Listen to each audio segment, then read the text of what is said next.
শালা জীবনে কি গু খাওয়া শিখলাম, বাজারত আসে যে আনা বিড়ি টিড়ি খামো তারও কোনো উপায় নেই, চারোপাকে খালি মানুষ কোন শিবের মধ্যে যায় খাই, মাথায় তো কাজ করতেছি না। আলেমেরা কয় বিড়ি খাওয়া মানে গু খাওয়া, কিন্তু এই গু খাওয়া তো শাড়ির বাবা নাকছি না, কি করা যায়? না ওই যে একটা পদ্মা আলা দোকান দেখা যাওয়া নাকছি, যাই ওটি যে গু একটা খাই, তাছাড়া আর মন শান্তি হবি না। এ ভাই একটা গু দেন তো।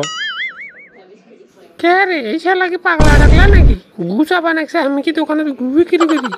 হে মিয়া, তুমি কি দোকানে গু বিক্রি করি নাকি? পাগলা ডাকলা নাকি তুমি? হ্যাঁ, এই মিয়া সোজা ভাষায় ডাইরেক্ট গু কথা বললাম, বুঝলেন না? আলেমেরা কয় বিড়ি খাওয়া মানে গু খাওয়া, সেই গুয়ের কথা কবা নাকছি, দেও একটা বিড়ি দেও।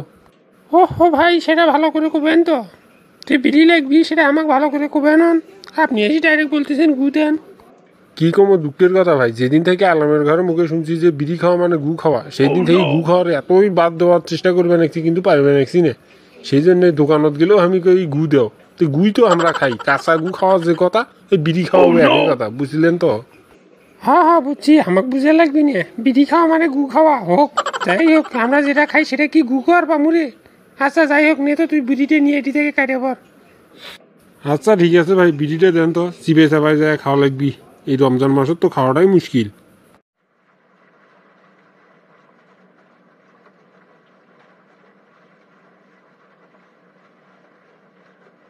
না শর্টকাটে বিড়িটা খায়ালে আইসি পেট থেকে বাইরে হওয়া লাগবে, আর অল্প আনা পরে ইফতার।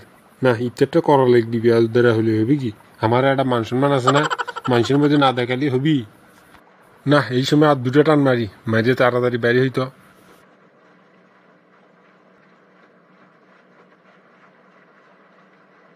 এ আকাশ ভাই, এ ভরা বাজারের মধ্যে কই যাচ্ছ রে? কে রে, আমি যে একটা পেঁয়াজ দ্বারা একটা বুঝতে দেওয়া যাবি না। এই তো যাবা নাকি না বাজার বলে ইফতার টিফতার নিয়ে আসি, জানিস তো রোজা টোজা থাকি। দেখে তো মনে হচ্ছে না তুই রোজা থাকিস। এই ফাউল না চুপ থাকা, আমি রোজা থাকি না মানে তো কেরা কছে আমি রোজা থাকি না রে? তোর চেহারাই তো কয়ে দিবে নাকি তুই রোজা থাকিস না। দেখিস না কত সুন্দর টকটকা তোর চেহারা। এ ফাউল না চুপ থাকতো, তোর সাথে কথা বলে আমার রোজাটাই নষ্ট হয়ে যাবি না, তোর সাথে আর কথা কওয়া যাবি না তো। কথা খাওয়া যাবি করে থাকি, উচিত কথা থাত পড়ছে তো। যা যা যা, তুই বাজার মুখে যা, ইটটা নিয়ে আয়। হ্যাঁ জামুই তো, তোর সাথে কথা কওয়ায় আমার সময়টা লস হয়ে গেল, যা তোর সাথে আর কথাই কম না। না ইফতার নিয়ে আসি, শরীরটা টায়ার লাগতেছে, আর তো সময় আছে আর 10 মিনিট, এই সময় বাথরুম টুথরুম সারিয়ে আসি, তাছাড়া খাওয়া যাবি না। যাই তো বাথরুমের থেকে না ঘুরে আসি। না চালু করে হাগাটা সারিয়ে নেই, তাছাড়া হবি না, হাগাটা সারিয়ে যা ইফতার করা লাগবি। আরে এই হাগে নে, বেশি বেশি করে হাগে নে, কিন্তু তোর এই হাগার কোনো দাম থাকবি না, তুই এই রমজান মাসত রোজা রাখিস না, তোর কোনো দাম থাকবি না রে। এই এই এই এই তুমি কেটা, তুমি কেটা? তোমাকে আমার চিনতে পারলাম না, এলা আমার মতো দেখতে কেমা, তুমি কেটা? এ আমি তো রাতটা, তুই যে আল্লাহ চকুত ফাঁকিয়ে দিয়ে আসে বাথরুমত এসে পায়খানা করতেছিস, চিপে চাপাই যা বিড়ি খাইতেছিস, সেটা কি ঠিক করতেছিস? আল্লাহ চোখে ধুলে দেওয়াটা কিন্তু তোর ঠিক হচ্ছে না, এখনো ভালো থাকতে তুই ভালো হয়ে যা। আচ্ছা আমি যে চিপে চাপাই যা বিড়ি খাই এলে তুমি জানলেন কেন করি?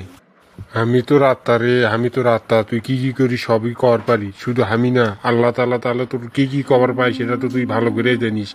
আল্লাহ পারে না এমন কোনো জিনিস নেই, সেই জন্যে এখনো সময় থাকতে ভালো হয়ে যা, এলে বিড়ি সিগারেট বাদ দে। তোর সাথে আমি আর কখনো দেখা করব না, তোকে শুধু ভালো করার উপদেশ ছিল, আমি আসছি তোকে বললাম, এখন মানলে মান, না মানলে নাই, আমি চলে গেলাম। হা হা হা হা হা। এই এই এই কই গেল? হ্যাঁ এই কুড়ি গেল এই লোক। না আসলে আমার ভুল হয়ে গেছে, আল্লাহ আমাকে ইঙ্গিত দিয়ে আমার ভুল সংশোধন করার মতো তৌফিক দান করুক। আমি এখন সবসময় 5 ওয়াক্ত নামাজ পড়বো এবং রোজা রাখবো, এসব ভেতরে আর থাকা যাবে না। না যাই চাল করি, ইফতারটা করি, কালকে থেকে রোজা রাখা রাখবি।